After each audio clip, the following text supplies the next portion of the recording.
Salut à tous, c'est Baptiste de Ligne Jaune. Aujourd'hui, je me retrouve au Soli Festival. Je suis aujourd'hui accompagné de Danici Hi-Fi. Yes, salut. Vous allez bien? Bah écoute, La forme, et toi? Super. C'est beau, le son est cool. Est-ce que vous pouvez vous présenter du coup, pour les personnes qui ne vous connaissent pas?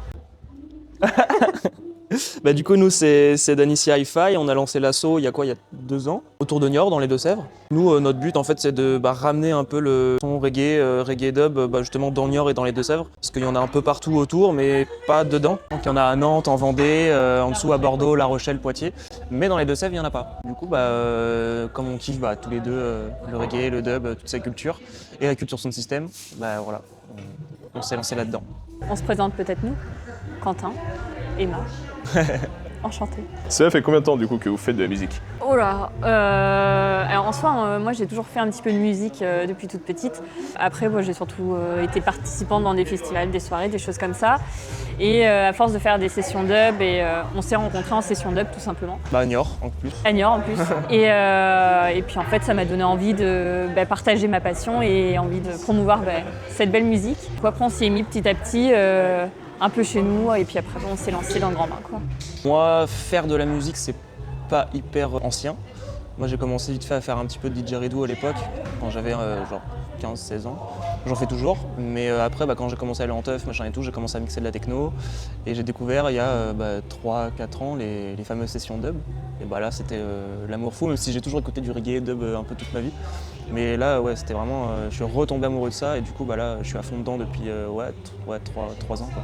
Qui vous a inspiré au début? Alors moi, c'est plus des sons de système, du coup, on va dire Channel One, Sinai Sound, Abashanti, Blackboard Jungle, pour parler un petit peu de son français. Donc ouais, c'était surtout des sons qui m'ont envie de faire, la même chose au final, de me lancer là-dedans. Similaire. Pareil, tout pareil. Est-ce que vous vous souvenez de votre toute première scène? Notre toute première scène, en soi, c'est notre toute première soirée qu'on avait faite en juin, le 1er juin 2023. Oh, bien wesh. À Saint-Aubin-le-Clou, donc pas très loin d'ici. Et on s'attendait pas à autant de personnes, alors qu'on avait pris une petite salle en fait. Finalement, on a eu plus de monde que prévu. Ça s'est très très bien passé, mais ça reste la première soirée, donc il y a toujours des petits réglages, des choses qui... Ouais, on avait commencé une heure et demie en retard, mais tout va bien, tout le monde avait compris, on avait écrit le comeback. Donc, Mais ouais, c'était très très cool. Quelle a été pour l'instant votre scène la plus marquante? La Ecologic Dub Farm à Poitiers. Enfin, à côté de Poitiers, c'est Culture Dub en fait qui l'initie, ça fait 2 ou 3 ans de mémoire. Et l'année dernière, du coup, on a eu le plaisir d'y jouer. Enfin, cette année même. Ouais, c'était cette année. Cette année. Il a ramené les 4 scoops, les 4 21 pouces, c'était énorme, il y avait du monde, c'était cool, tout le monde était trop bien, enfin trop sympa. Et on a vu en fait notre évolution depuis le début jusqu'à cette session où on a vraiment très bien joué, on va dire, pour le coup. Vraiment débloqué. Moi, Ouais. j'ai commencé un peu justement à parler au micro parce que c'était hyper compliqué déjà pour moi, même si c'est encore un peu compliqué aujourd'hui. Mais c'est vrai que sur cette soirée, je m'étais bien amusé, je m'étais bien éclaté. Où est-ce que du coup vous rêvez de jouer?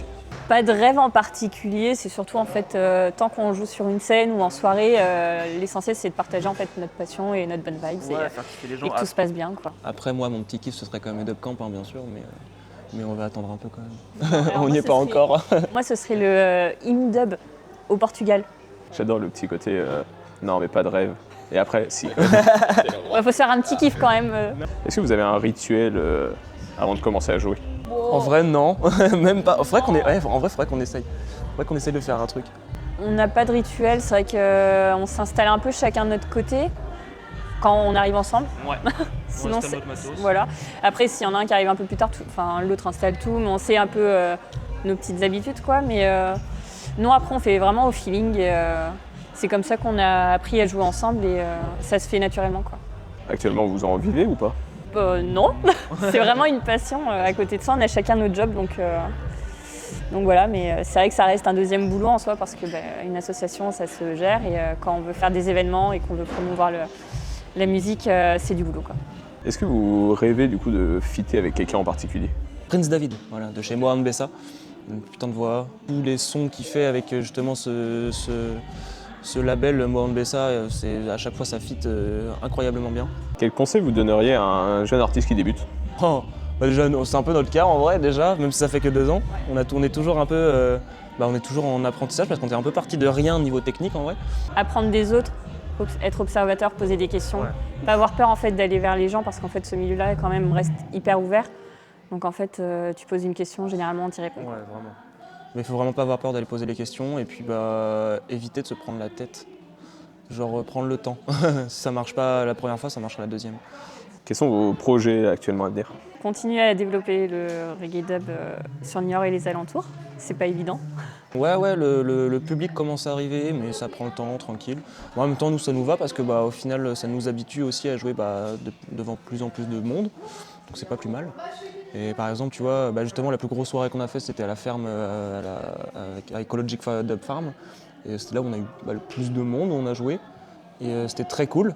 Puis continuer aussi à jouer avec d'autres crews à droite, à gauche. Pour apprendre davantage et puis se faire connaître aussi.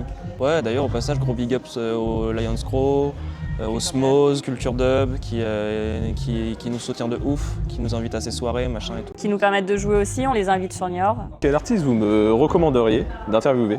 Attili, je l'aime beaucoup. On a pu le rencontrer et jouer avec lui au Camji. Et moi, je l'ai revu il y a quelques temps aux Arrosés à Thouars. J'aime beaucoup la personne, j'aime beaucoup aussi en tant qu'artiste ce qu'il fait. J'en parlais tout à l'heure, mais le label, moi, Onbessa, c'est vrai c'est un label italien qu'on entend pas beaucoup en interview justement. On entend surtout leur tune et tout, mais on les entend jamais justement développer leur façon de faire, leur but, etc., leur projet. Donc ouais, franchement, c'est hyper intéressant parce que c'est un label que j'aime vraiment beaucoup. Un dernier mot à dire? Suivez-nous et venez kiffer le son avec nous. Yes. Merci beaucoup. Merci à toi. Merci à toi.